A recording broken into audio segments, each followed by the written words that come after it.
Chers fidèles auditeurs de Radio Djena, après avoir exploré en profondeur les causes de la délinquance juvénile et les raisons qui incitent les jeunes à franchir les limites de la légalité, nous abordons aujourd'hui la phase des solutions. Dans cette deuxième partie de notre émission, nous retrouvons notre invité de la dernière fois, le psychopédagogue Tagba Piabalo. Avec lui, nous allons explorer les pistes concrètes pour prévenir la délinquance chez les jeunes et aussi les moyens d'accompagner ceux qui sont déjà tombés, ceux qui ont déjà sombré dans la délinquance juvénile. Meshak Nyaro au micro. Monsieur Tagba, bonjour. Bonjour madame. Un plaisir de vous recevoir sur Radio C'est toujours Djena. un plaisir pour moi aussi d'être avec vous. Alors, la dernière fois, nous avons parlé des causes et de l'origine de la délinquance. Est-ce que vous pouvez revenir sur la définition de la délinquance juvénile? Oui, la dernière fois, nous avons discuté. La dernière fois, on a dit de façon très ramassée que la délinquance juvénile, c'est l'ensemble des comportements en conflit avec la loi que commettent des enfants de moins de 18 ans. Et de façon très académique, c'est l'ensemble des infractions ou des délits commis par des mineurs sur une période donnée dans un espace donné. Mais de façon plus simple à notre niveau, ce sont les comportements que les enfants, les jeunes de moins de 18 ans commettent et qui les mettent en conflit avec la loi. Voilà. D'accord. Et est-ce que vous pouvez également revenir sur les principales causes de ce fléau? En termes de causes, nous avions dit qu'on retient essentiellement 3 catégories de causes. Il y a la première catégorie qui sont les causes liées à la fragilité psychologique de l'individu, l'adolescent lui-même. Parce qu'en général, les mineurs, les adolescents sont des individus en quête de leur personnalité, à la recherche de leurs repères. Et cette fragilité les mène peut-être vers de mauvais choix. La seconde cause, elle est la cause familiale. Le cadre familial peut être un ferment de la naissance d'un comportement de délinquance. Lorsque le cadre familial n'est pas propice à l'épanouissement d'un enfant, il peut avoir tendance à aller copier de mauvais comportements ailleurs. Et la dernière cause, elle est sociale. Elle est liée aux fréquentations des enfants, surtout que souvent, la plupart de ces enfants sont à l'école. La mauvaise compagnie, les fréquentations de certains qui sont un peu plus adultes et dont ils s'inspirent, qu'ils prennent comme des modèles, peuvent aussi les conduire sur de mauvaises voies. Donc, c'est essentiellement les 3 causes que nous pouvons retenir principales de la délinquance juvénile.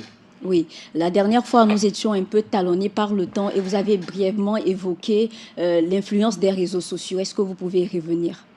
Oui, effectivement, je disais donc la dernière fois que les réseaux sociaux ont une influence très capitale sur la jeunesse d'aujourd'hui parce que, surtout dans nos pays en voie de développement, c'est compliqué, c'est très compliqué, presque impossible de limiter l'accès des jeunes à un certain nombre d'images, d'informations qui circulent sur les réseaux sociaux. Et aujourd'hui, c'est devenu un effet de mode. Tous les jeunes aspirent à être sur les réseaux sociaux. Aujourd'hui, tous les jeunes, même jusqu'à un âge de 12 ans, 13 ans, aspirent à avoir un téléphone, un smartphone sur lequel ils peuvent faire TikTok, ils peuvent faire WhatsApp, ils peuvent faire Facebook, etc.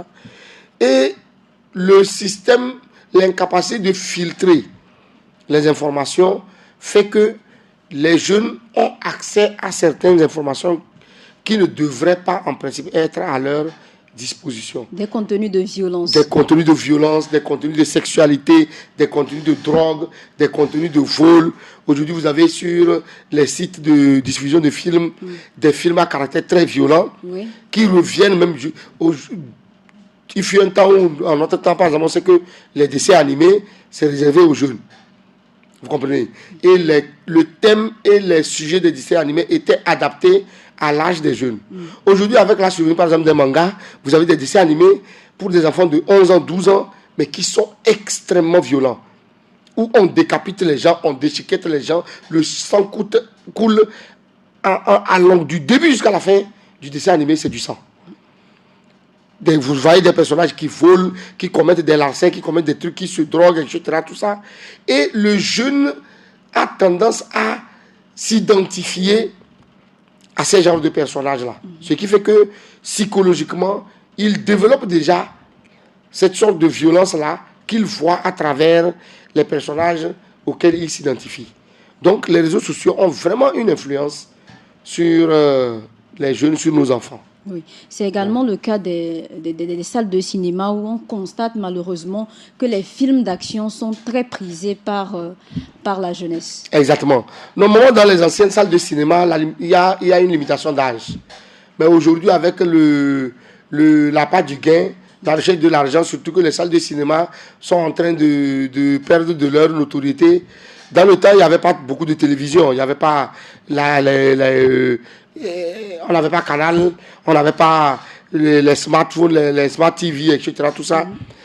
Tout le monde allait vers les salles de cinéma où il faut payer 50 francs pour suivre un film. Et les gens pouvaient limiter l'âge.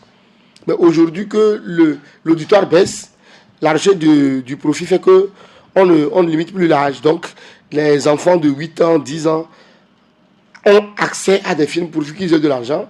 Ils ont accès à des films au contenu extrêmement violent, des films d'horreur, des films de guerre, des films de viol, de violence, etc. Tout ça, ce qui n'est pas adapté à leur psychologie et ne favorise pas un bon épanouissement, une croissance harmonieuse en conformité avec leur âge.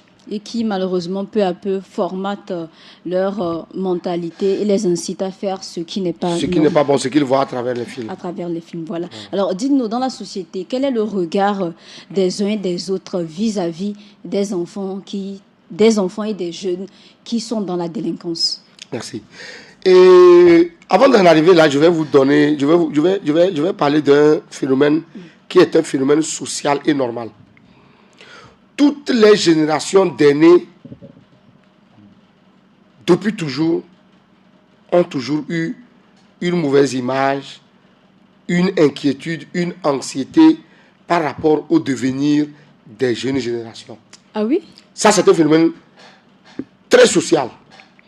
Vous savez, nous, quand on était encore enfants, nos parents se plaignaient déjà.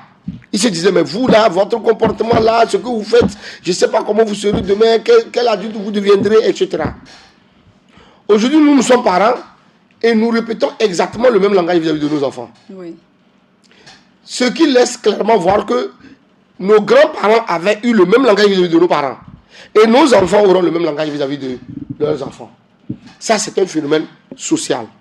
Ce qui fait qu'en réalité, la notion de la conception de la délinquance est plus vaste que la délinquance elle-même dans la société.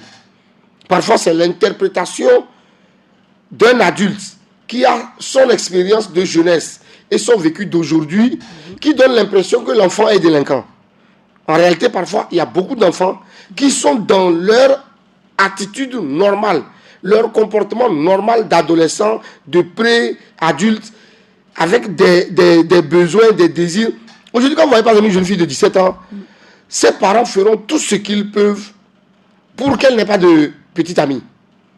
Et pourtant, elle est dans un âge normal, dans un besoin normal d'avoir un petit ami. Donc, certains comportements peuvent être interprétés comme de la délinquance de la part des adultes, mais ne sont pas de la délinquance. Maintenant, je reviens dire que le phénomène de la délinquance est un phénomène véritable et qui prend de l'ampleur dans notre société et sur lequel la société a un très mauvais regard. Sur le plan sociétal même, les déviances comportementales des jeunes donnent une mauvaise image. Cela peut plomber même la vie sociale. Parce que lorsque dans le quartier, par exemple, on a arrêté une fois ou deux fois mon garçon, que c'est lui qui vole, oui. Désormais, tout ce qui arrive comme vol dans le quartier, tout le monde a les yeux braqués sur lui. Ça peut fermenter les rapports sociaux, le bon voisinage. Donc, la délinquance est un fléau pour la société parce que ces jeunes-là, non seulement se détruisent, mais ils détruisent la cohésion sociale. Ils mettent les gens dans une situation d'inconfort. Imaginez que nous soyons voisins. Oui. On a de très bons rapports, on n'a pas de problème. On sort, on prend le pot ensemble et tout et tout. Et puis un beau jour, c'est mon fils qui vient cambrioler chez vous. Il casse vos portes en vitre, il rentre, il vole des portables, il vole des télés, etc. Tout ça. Peut-être quelqu'un l'a vu. On vous dit que c'est mon fils qui l'a fait. Pour m'approcher, déjà, c'est un problème. Maintenant, quand vous allez m'approcher, vous me dire ça. Au nom de notre voisinage, moi, en premier lieu, j'ai le devoir de vous rembourser. Si je ne veux pas que cette affaire aille au-delà de... J'ai le devoir de vous rembourser. Mais est-ce que vous allez l'accepter? Pour préserver le bon voisinage, est-ce que vous allez accepter que je revienne fabriquer vos portes, rembourser ce que l'enfant a volé? Est-ce que je vais vous croire que vraiment ce que vous déclarez, c'est ce que l'enfant a volé? Ça va plomber l'ambiance entre nous. Vous voyez? Donc, ce phénomène-là plombe d'abord le voisinage, mais crée aussi un climat d'insécurité et de manque d'assurance dans la société. Parce que quand vous allez dans les quartiers, il y a des endroits qui sont ciblés, qui sont reconnus comme étant le QG ou bien le coin de prédilection des jeunes où ils viennent parfois pour fumer la chicha, la drogue, etc. Tout ça, c'est là où ils restent, ils racontent les filles et la jeune fille qui refuse de venir. On a tendance à la violenter, etc. Tout ça, ça crée un certain climat d'insécurité dans la société. Et au-delà de ça, ça crée aussi une inquiétude, une incertitude en ce qui concerne le devenir de la société. Parce que ces jeunes sont censés être le relais des adultes demain. Alors, lorsqu'on voit ces jeunes majoritairement déviés vers les mauvais comportements, on se demande qu'est-ce qui sera la société de demain. Et aujourd'hui, vous m'excusez de prendre cet exemple, aujourd'hui déjà, actuellement, on a les indices de la présence de plus en plus importante de certains jeunes qui sont passés par une délinquance mal gérée ou pas du tout gérée. Vous avez aujourd'hui des jeunes qui viennent dans des services, jeunes fonctionnaires, mais qui volent par exemple. Vous avez des jeunes policiers qui volent. Excusez-moi, c'est un exemple que j'ai donné. Mais quand vous vérifiez, vous allez voir que ce sont des jeunes qui ont commencé par avoir eu un comportement de déviance et peut-être le parent, avec ses relations, s'est précipité avec le bébé après le bac, de l'orienter dans une carrière. Justement, venons-en. Est-ce que ce n'est pas un souci? On constate aujourd'hui que lorsque un jeune entre dans la délinquance ou a un certain comportement antisocial, on va directement le plonger dans un travail où il y a, une sorte de répression, il y a assez de sanctions, il y a un certain encadrement, des mesures assez coercitives. Est-ce que ce n'est pas aussi le problème? Mais justement, c'est parce que, en réalité, c'est parce que c'est mal fait. C'est mal fait parce que sinon, quand c'est bien fait, et en réalité, c'est bénéfique. Vous savez, dans toutes les sociétés, dans tous les pays du monde, il y a des cadres, des centres de prise en charge de ces jeunes-là qui entrent dans la délinquance. Et en général, la plupart de ces cadres-là sont des cadres contraignants.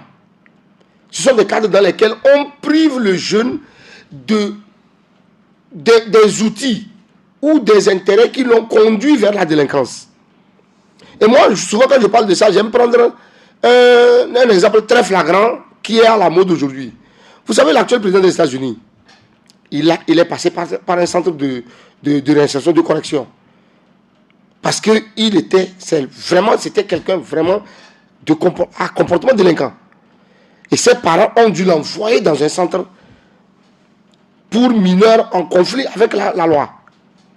Mais ce qui est intéressant sur lui, c'est qu'on raconte que même là, même ces formateurs qui étaient censés le redresser ont rendu les armes.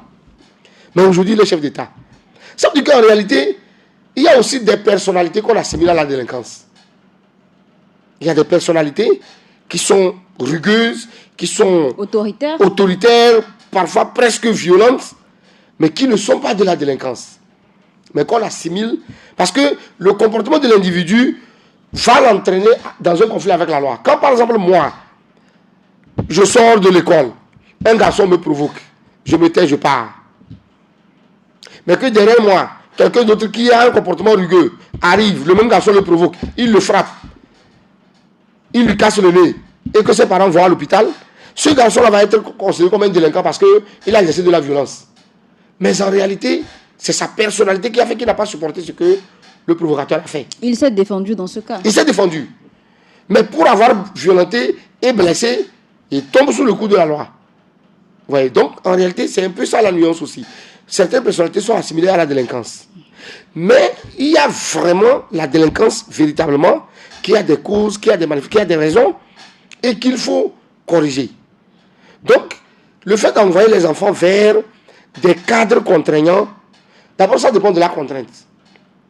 Est-ce que la contrainte est adaptée à l'âge psychologique et physiologique de l'enfant? Est-ce que la contrainte a un palliatif? Parce que lorsque... C'est-à-dire? Ça veut dire quoi? Quand vous retirez, par exemple, un enfant d'un centre d'intérêt, il faut lui créer un autre centre d'intérêt. Vous remarquez, par exemple, que votre enfant est trop accroché aux écrans. Vous ne pouvez lui retirer l'écran sans lui proposer quelque chose en retour. Quand vous lui retirez l'écran, il faut lui proposer de la lecture, peut-être des jeux de société. Ou peut-être parfois la télé pour aller de Voilà, manière progressive. Progressivement. Donc, ces cadres dans lesquels les parents envoient les enfants, parfois, plutôt que de les corriger, de les amener à se rectifier, ça devient une sorte de brutalité psychologique. Et quand il y a de la brutalité psychologique, lorsque le jeune délinquant, selon sa capacité psychologique, soit il est fragile, il va se refermer sur soi, soit il est coriace, vous m'excusez le terme, et il va s'opposer. Il va se braquer et ça va plutôt aggraver son niveau de conflit avec la société, la loi sociale. Tu vois. Donc, il est vraiment important de savoir les conditions dans lesquelles on met un jeune quand on trouve qu'il a un comportement délinquant et qu'on veut le corriger. Très souvent, l'effet psychologique est nettement plus avantageux, plus favorable que l'effet physique. Là, j'ai dit ça ici. La peur du bâton est plus importante que le coup de bâton. Une fois qu'on passe au coup de bâton, c'est qu'il y a déjà eu un échec. Mais tant que, rien que le fait de se dire que le bâton existe, l'enfant a peur et il évite de commettre certains comportements, c'est réussi. C'est en ça que moi, personnellement, je dis que je ne suis pas très favorable au fait qu'on dise aux enfants qu'on a éliminé le bâton. D'accord. Alors, si on prend cet exemple, est-ce que quelque part, ça ne va pas pousser l'enfant à se tenir à carreau lorsqu'il est dans un cadre où il y a le bâton et faire peut-être le voyou là où il n'y a pas de bâton? Mais c'est justement là où il y a nécessité de suivi. Un enfant, c'est quoi? C'est un être qui dépend d'autres êtres. C'est un être incomplet qui dépend des êtres complets, adultes. Quand on dit que quelqu'un est adulte, ça veut dire qu'il est censé être complet. Vous voyez? Alors, quand j'envoie mon enfant à l'école, durant la période où il est à l'école, j'estime qu'il est entre les mains d'adultes là-bas, qui l'encadrent. Quand il quitte l'école, il revient dans mes mains d'adultes pour que je l'encadre à la maison. C'est lorsque c'est-à-dire qu'un maillon de cette chaîne d'adultes est rompu que l'enfant en profite. Oui, parce que l'enfant, il a une psychologie dans laquelle il a tendance à penser que certaines choses sont contre lui. Le fait de dire à un enfant, reste à la maison, ne sors pas, il prend ça pour une punition. Parce qu'il a envie de sortir, il a envie de s'amuser. Mais s'il sort, il se fait conduire par une voiture. En fait, c'est avec l'esprit d'adulte qu'on sait que le dehors est dangereux, il vaut mieux que je garde mon enfant à la maison. Mais quand tu le gardes à la maison, tu lui donnes quoi? Si tu le gardes et que tu arrives à lui donner quelque chose qui le distrait, il n'aura plus envie de sortir. Ouais, c'est ça le principe. Donc, c'est lorsque un maillon de cette chaîne d'adultes est rompu que l'enfant va profiter pour avoir un comportement sur lequel on n'a pas de contrôle. Sinon, en temps normal, un enfant doit passer d'une main d'adulte à une autre main d'adulte. Même lorsque nous motivons nos enfants à rentrer dans des associations, oui, ils sont toujours encadrés par des adultes. Même quand ils ne sont pas avec nous, moi, tous mes enfants, là devant, je vous dis, tous mes enfants sont scouts. Moi, j'ai envoyé mon garçon à un camp scout, il avait 5 ou 6 ans. Mais je sais qu'il est en train de mettre d'adultes là-bas. Et des adultes dont je connais la moralité. Je connais leur probité morale. Ils sont des adultes exemplaires, capables de l'éduquer, de le former. Donc, je lui ai confié mon enfant parce que pendant les 2 semaines qu'il passe là-bas, il vit une autre expérience. Il a l'opportunité de vivre dans la nature, de s'amuser avec d'autres enfants, de se distraire. Ils sont allés passer 2 semaines là-bas sans suivre la télé, aucune personne ne s'est plaint. Ouais. Parce qu'on leur a offert autre chose. Autre chose. Et tellement c'était beau qu'aujourd'hui, c'est eux qui me bousculent, ils me disent, mais est-ce qu'il n'y a pas un camp scout? Donc, tout dépend aussi des adultes dans les mains de qui nous mettons nos enfants. Si tu mets ton enfant dans une école où un enseignant, par exemple, prend de la drogue, il devient un mauvais exemple pour l'enfant. Un enseignant fume. L'enfant le surprend derrière la classe en train de fumer. L'enfant aura envie de fumer. Parce que les enfants agissent par imitation. Ou bien il y a un enseignant qui harcèle ta jeune fille de 14 ans, de 15 ans, de 16 ans. Il la conduit vers un mauvais chemin.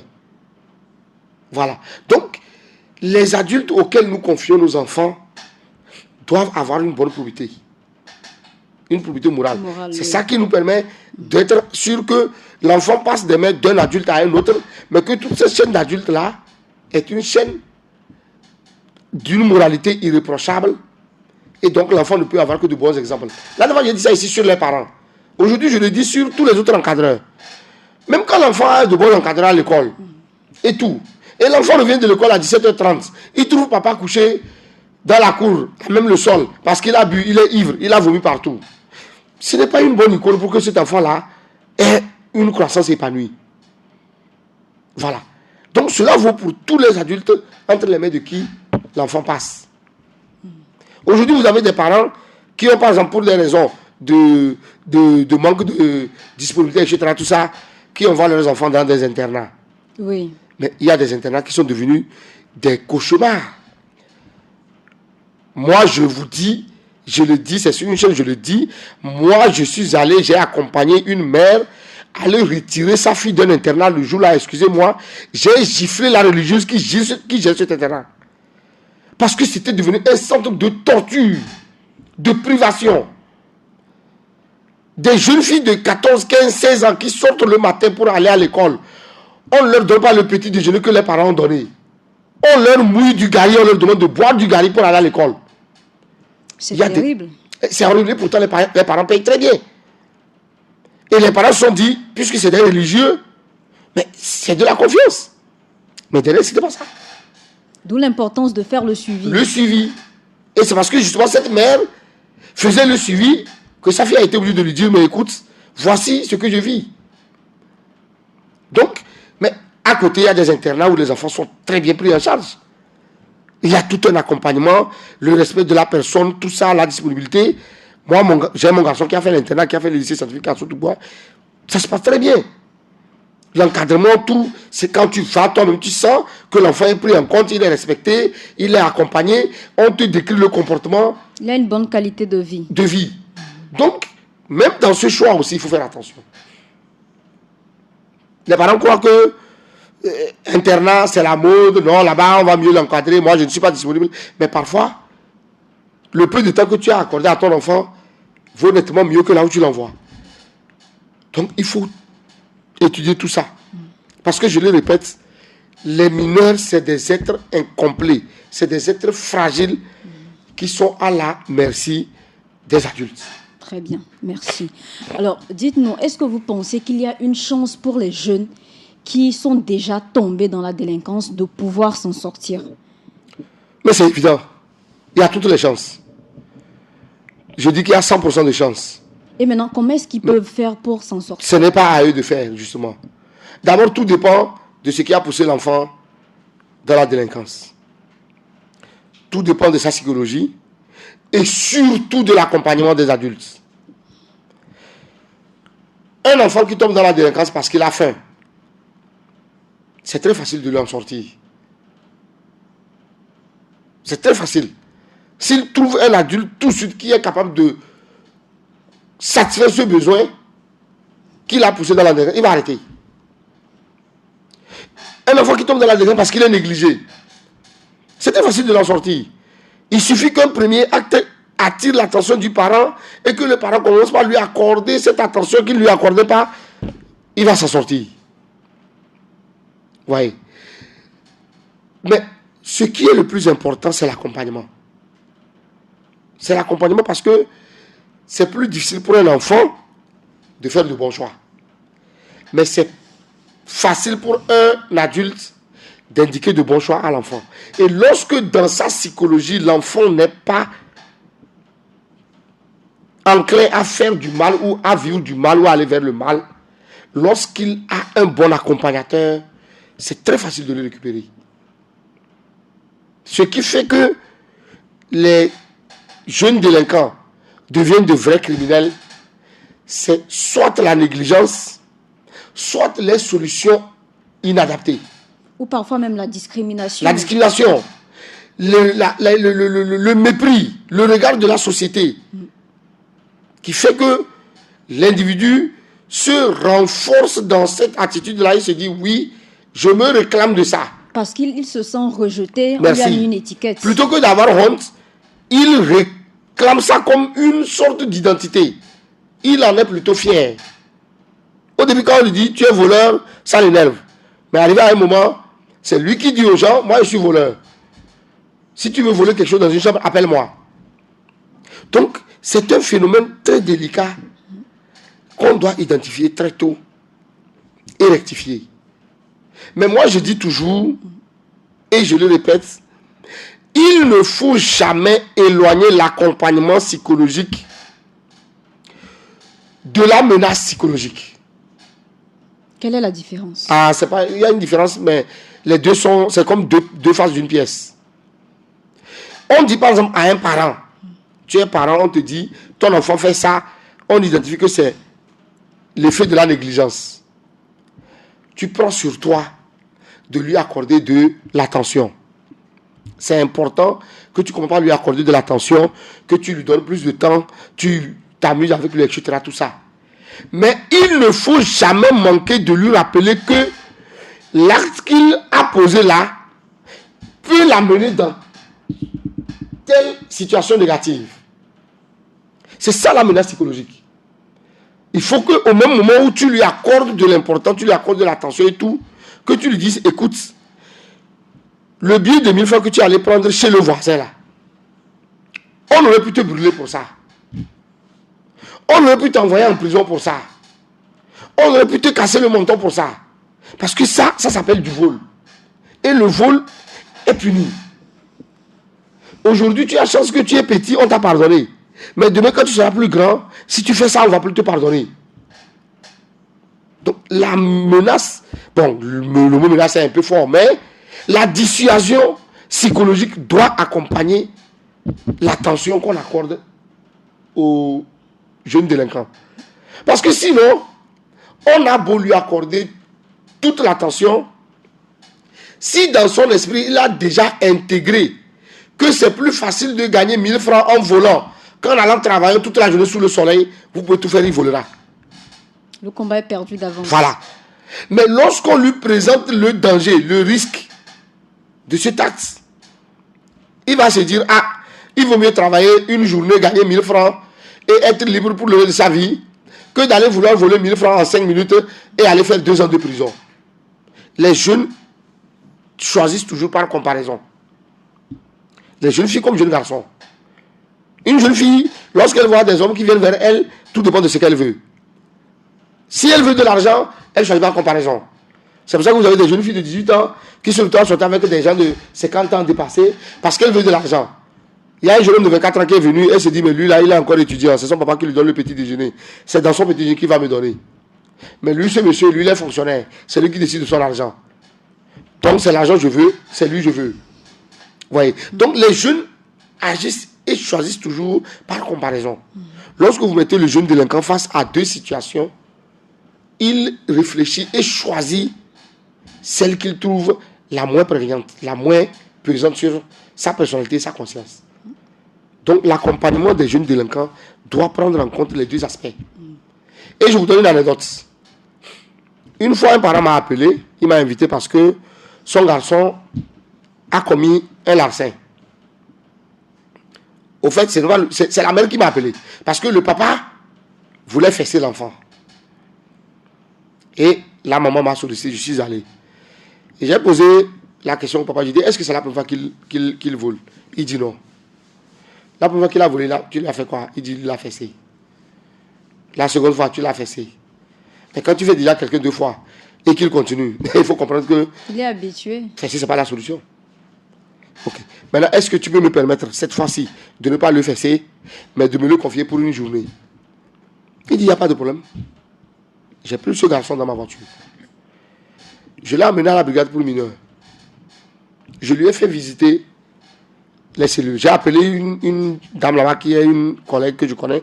Donc, on lui a fait visiter les cellules. Il a vu les jeunes, tous les mineurs là, en conflit avec la société qui sont là-bas pour raison de vol, viol, etc. Tout ça, on a visité. Et après, je l'ai amené chez le psychologue du centre qui a discuté avec lui pendant une vingtaine de minutes. Et on est sorti, je l'ai pris dans la voiture. Et en retournant, je lui ai dit, tu vois, si tu continues par voler, ça c'est la prison pour les enfants. Tu vas aller là-bas. Tu as envie d'aller en prison? Il dit non. Je vous jure, ça fait 4 ans que cet enfant n'a plus volé.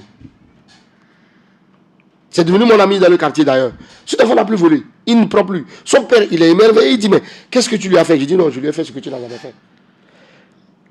C'est pourquoi je dis toujours que lorsqu'on arrive à l'étape du bâton, c'est qu'il y a déjà quelque chose qui a échoué. Le bâton doit être là juste à titre dissuasif, pour faire peur à l'enfant. Mais une fois qu'on est obligé d'utiliser le bâton, c'est qu'il y a une étape qui est déjà ratée. Oui. Par rapport à l'exemple que vous venez de donner, où le papa a trouvé pour solution de le fesser, on se rend compte que parfois, il y a beaucoup de parents qui sont dépassés, qui ne savent plus quelle solution trouver pour régler le problème de leur enfant. Dans ce cas, qu'est-ce qu'il faut faire? Mais justement, dans ce genre de situation, il faut se référer à un spécialiste. Parce que vous voyez, excusez-moi de le dire, c'est pas comme si tous les parents ont reçu une bonne éducation. Le fait d'être parent ne veut pas dire qu'on est capable d'éduquer un enfant. Il y a des parents qui ont raté leur éducation. Excusez-moi. Il y a des parents qui n'ont pas raté leur éducation, mais qui ont reçu une mauvaise éducation. Nous sommes nombreux à avoir reçu une éducation fondée essentiellement sur la violence corporelle. Il y a quelques générations, c'était ça la référence. Un enfant fait quelque chose de mauvais, on le frappe. Moi, souvent dans mes conférences, je dis que nous, là, nous faisons partie de la génération maudite. Parce que quand nous sommes nés, ce sont les parents qui avaient le droit de frapper leurs enfants. Ils ont tous les droits. Tu commets une bêtise, ils te frappent. On t'amène à l'école, on te fesse. Mais aujourd'hui, nous sommes devenus des parents. Et avec les mutations de la loi, ce sont nos enfants qui ont autorité sur nous aujourd'hui. Aujourd'hui, nous, nos enfants, on n'a pas le droit de les frapper. On leur dit à l'école, si papa te frappe, tu viens dire, on va appeler l'association de protection des enfants, on va venir te protéger parce que papa te maltraite. Donc nous là, nous sommes une génération maudite en fait. Parce que les parents nous ont frappés. Moi j'étais en première, je vous rappelle, j'ai réussi. J'étais en première, d'abord mon père est venu, il m'a fait fesser à l'école, en classe, devant tous mes camarades. Pourtant j'étais premier de mes classes. En vacances, j'ai reçu pour moi, je passais en terminale. Moi mon père m'a fait enfermer 3 jours au commissariat. Oui. Juste parce qu'il estimait que j'étais un peu trop voyou. Donc il a calculé les vacances, il a vu le commissaire qui est son ancien élève, on m'a enfermé, chaque matin on me donne 15 coups, on me donne une roue, je sarcle. Ah oui, c'est fort. Mais aujourd'hui je ne peux pas faire ça à mon enfant. Je ne peux pas faire ça à mon enfant. Vous voyez. Donc en leur temps, c'était ça. Mais ça ne veut pas dire que c'était la meilleure méthode. Aujourd'hui avec l'évolution de la psychologie et tout, on se rend compte que ce n'est pas forcément la meilleure méthode. La meilleure méthode, c'est qu'il faut parler. Il faut parler, il faut dissuader. Il faut mettre un peu peut-être la pression, mais il faut rester dans le dialogue, dans la discussion. Mais lorsque ça vous dépasse, il faut se référer à un spécialiste. Parce qu'un parent qui a fait un enfant n'est pas forcément en possession de tous les outils pour la prise en charge de cet enfant. Surtout s'il se fait que c'est un enfant qui a un état psychologique instable. Il faut forcément un spécialiste, non seulement pour identifier le problème chez l'enfant, que le parent n'est pas forcément qualifié pour l'identifier, mais aussi pour proposer des solutions adaptées. Parce que ce qui est intéressant dans la société et qu'il faut voir, mais vous prenez des enfants qui sont issus du même père et de la même mère. Ça veut dire qu'ils ont reçu strictement la même éducation. Mais vous en avez un qui est droit comme une aiguille, et puis vous avez l'autre. Vous vous demandez qui l'a éduqué. Mais ce sont les mêmes parents. C'est une question de personnalité. C'est une question de personnalité, justement. Parce que les deux ne sont pas nés avec la même personnalité. Il y a peut-être un qui est né avec la personnalité qui fait que rien que la peur du bâton fait qu'il ne va jamais commettre de mal. Donc, le seul fait seulement que papa a suspendu un bâton au salon là, c'est suffisant pour que cet enfant reste droit jusqu'à la fin de sa vie. Il n'ose pas. Mais il y a un autre qui est né avec une personnalité de défiance. Qui dit, mais c'est quoi le bâton? On me fesse, je ressens la douleur quelques minutes et puis... Moi, par exemple, c'est ma personnalité. Moi, quand j'étais enfant, samedi, il y a ciné nuit. Samedi matin, je crée un problème, je sors de la maison. Je reviens dimanche. Je sais que lundi matin, on va me fesser, on me fesse, c'est fini. Tu vois? Donc, ces deux personnalités-là font que ce n'est pas la même solution qu'il faut apporter aux deux enfants. Du coup, un parent qui n'a qu'une seule méthode, celle qu'il a reçue de ses parents peut-être, et qu'il transmet, lorsqu'il transmet la même méthode aux deux enfants, ça ne va pas avoir le même succès. Donc, à un moment, il faut se référer à un spécialiste qui est capable d'identifier le type de personnalité de votre enfant. Et surtout les solutions adaptées. D'accord. Alors, qu'est-ce qu'un parent peut faire lorsqu'il constate les prémices de la délinquance chez son enfant? Il faut parler. Il faut beaucoup parler. Il faut énormément parler aux enfants. Vous savez, il y a aussi un défaut social. Ça, c'est un défaut social.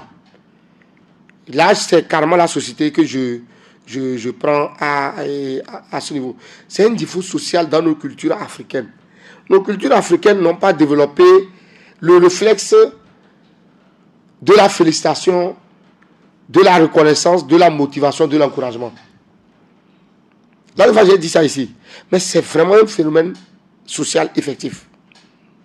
Lorsque l'enfant pose une bonne action par lui-même, parfois on sourit, on ne dit rien. Mais le jour où il pose une mauvaise action, on le sanctionne. L'enfant grandit avec l'idée selon laquelle chez ses parents, il n'y a que la sanction. Vous voyez? Je vous donne un exemple. Votre garçon sort chaque matin, il a votre voiture. Vous sortez, vous trouvez la voiture propre. Parfois, il est en train de nettoyer. Parfois, même quand il lave, vous prenez soin de remarquer là où il a mal lavé, vous le grondez. Et puis un jour, il ne s'est pas vite réveillé, il n'a pas lavé la voiture. Et vous le fessez.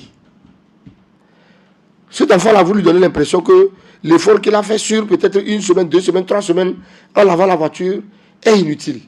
Vous n'avez retenu que le fait qu'il n'a pas lavé. Or, peut-être à la base, vous ne lui avez jamais demandé de laver. C'était un acte volontaire et délibéré qu'il lave. Il va se taire, il ne va rien dire. Mais demain, quand vous allez apporter une nouvelle voiture, il ne va jamais la laver. Parce qu'il va se dire, c'est parce que j'avais commencé par laver que le jour que je n'ai pas lavé, on m'a sanctionné. Voilà. Donc, je ne le fais pas. Vous voyez? Donc, souvent, le problème se pose lorsque nous n'avons pas eu l'habitude de féliciter, d'encourager, de récompenser. Et on a seulement l'habitude de réprimander. Lorsque c'est comme ça, même quand vous ouvrez la bouche pour parler, c'est des réprimandes. Mais lorsque l'enfant sait que, lorsque je travaille bien, papa me félicite. Il me fait des cadeaux. Papa m'a offert un vélo parce que j'ai été premier de ma classe. Papa m'a offert un vélo parce que durant toute l'année, j'ai bien aidé maman à la cuisine, j'ai travaillé, j'ai rapporté de bons résultats. Le jour où il ne commence pas à avoir de mauvais résultats, tu lui dis, si tu continues à avoir de mauvais résultats, tu n'auras pas de cadeau cette année. Il va se surpasser. C'est là où parler prend sa valeur. Mais si le père ou la mère n'ouvre la bouche que pour dire de mauvaises paroles, pour gronder, pour réprimander, pour se plaindre de l'enfant, parler n'a plus de valeur. Parler prend de la valeur lorsque l'enfant voit la dichotomie entre les bonnes paroles et les mauvaises. En effet. Lorsque tu prends ton garçon, tu sors avec lui. Toi, le père, tu prends ton garçon, tu sors avec lui. Tu lui parles, tu lui dis, écoute, tu es mon fils, je suis fier de toi parce que tu as telle qualité, telle qualité, telle qualité, telle qualité. Il y a ça que tu arrives à faire que moi, je n'arrivais pas à faire à ton âge. Pour ça, je suis content parce que je sens que tu es capable de me dépasser. Mais, ça et ça, tu dois corriger parce que si tu ne corriges pas ça, ça risque de t'empêcher d'arriver là où tu dois arriver.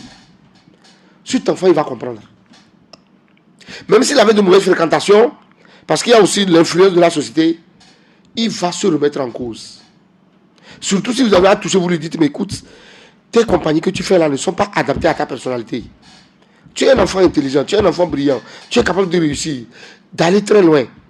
Mais tu fais compagnie avec des enfants qui ont des échecs scolaires, qui n'apprennent pas, qui se promènent trop. Ils vont te perdre du temps, tu ne pourras plus apprendre. Il va comprendre. Mais lorsque il n'a de vous que l'image de la répression, de la sanction.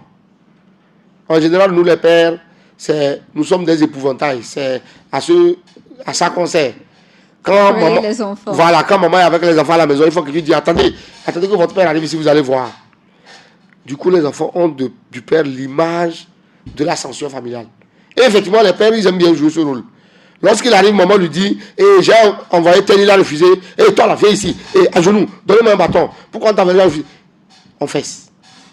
Mais quand vous n'avez pas la présence d'esprit de discuter avec les enfants, vous allez avoir cette image-là qui fait que le jour où l'enfant n'a plus peur du bâton, il n'a plus peur de toi. Tu n'as plus de rôle à jouer devant lui. Malheureusement. Voilà. Maintenant, parlons toujours de rôle. Qu'est-ce que les politiques publiques peuvent faire pour éradiquer, pour encourager la lutte contre la délinquance juvénile, en quelques mots? Ah, beaucoup. Première chose, je crois que l'État et les institutions de régulation des médias devraient commencer par avoir un peu plus de rigueur sur les contenus auxquels les jeunes ont accès. Les programmes diffusés. Les programmes diffusés. Ce n'est pas bien. La dernière fois, on en a parlé. Je reviens là-dessus. Il faut diffuser les programmes en conformité avec les heures de disponibilité des enfants et leur âge. On sait qu'en général, les enfants regardent la télé jusqu'à au plus peut-être 22 heures. Au-delà de 22 heures, ils doivent se coucher parce qu'ils ont école. Si vous voulez diffuser des programmes X, il faut les diffuser à partir de minuit en allant. Et sur des chaînes cryptées. Il faut que les parents puissent être les seuls à avoir accès à cette chaîne avec un mot de passe. Mais lorsque on prend une chaîne accessible à tout le monde, je prends un exemple, je ne désigne pas une chaîne, mais je prends par exemple un exemple, je prends New World. On prend New World, accessible à tout le monde. Et puis, un samedi, à midi, on diffuse un film dans lequel on montre une jeune fille et un garçon en train de s'embrasser. Alors qu'on sait que samedi, les enfants sont à la maison. Et qu'à cette heure, ils sont censés être en train de regarder la télé avec leurs parents. Ce n'est pas une heure adaptée pour diffuser un film avec un contenu à caractère sexuel pour des enfants mineurs. Alors, vous allez dans certains foyers, là, je suis allé dans un foyer où ça m'a fait sourire parce que les parents, croyant trouver une solution, ont créé un phénomène qui fait rire. J'étais chez un ami et puis ils sont en train de regarder le feuilleton à 19h, 19h30. Et puis voilà deux personnes qui s'embrassent. Et puis c'est la gamine de 6 ans qui dit à sa petite soeur, on ne regarde pas, on ne regarde pas. Vous voyez le scandale? Elle a déjà identifié le fait que deux personnes s'embrassent comme quelque chose que les enfants ne doivent pas regarder. En réalité, c'est lié à un message. Plutôt que de laisser les enfants voir et de leur dire on ne regarde pas, il vaut mieux ne même pas les laisser avoir accès à ça. L'éducation sexuelle des enfants doit se faire en conformité avec leur âge et leur évolution psychologique. C'est pour ça que ça doit être confié à des éducateurs. On peut faire élaborer les programmes scolaires dans lesquels on intègre l'éducation sexuelle. Même dès le primaire, ce n'est pas un problème. Mais ça doit être adapté à leur âge et à leur psychologie. Mais lorsque ça vient de façon brutale, ça devient une perturbation dans leur évolution. Parce que des enfants de 8 ans vont se retrouver à vouloir faire ce que des adultes de 20 ans ou de 30 ans sont en train de faire. Ce qui est tout à fait anormal. Donc, les politiques publiques devraient encadrer les médias. Former les éducateurs. Parce qu'aujourd'hui, c'est l'autre inquiétude. C'est vrai que ça, sur ce plan, je tiens vraiment à apprécier une initiative de l'État togolais qui a lancé les formations, qui a ouvert les écoles des enseignants où les gens vont faire des diplômes à l'ENES, à l'ENI, tout ça, pour passer les concours de l'enseignement. Parce que beaucoup d'enseignants aujourd'hui, beaucoup de formateurs arrivent beaucoup d'enseignants, beaucoup de formateurs arrivent dans les établissements sans avoir aucune formation préalable. Sans avoir aucune formation préalable en psychopédagogie. Ils ne connaissent pas les individus qu'on met entre leurs mains, leur psychologie, leur fragilité et tout ça. Et donc, ils les prennent mal. Donc, c'est important de former les enseignants sur la psychologie des enfants qui sont entre leurs mains et comment les prendre en charge. Voilà. Très bien. Merci à M. Tagba Piabalo pour cette deuxième partie sur la délinquance juvénile. Aujourd'hui, nous avons parlé des solutions, des moyens, des approches concrètes pour pouvoir encadrer les enfants, leur éviter de tomber dans ce fléau et des solutions pour leur permettre de pouvoir s'en sortir. Chers auditeurs, ainsi s'achève ce numéro consacré au thème dont nous avons parlé tout au long de l'émission. Merci de nous avoir suivis. Et à très bientôt pour un nouveau numéro de votre émission Et nous. C'était Méchak Nyaro au micro. Au revoir.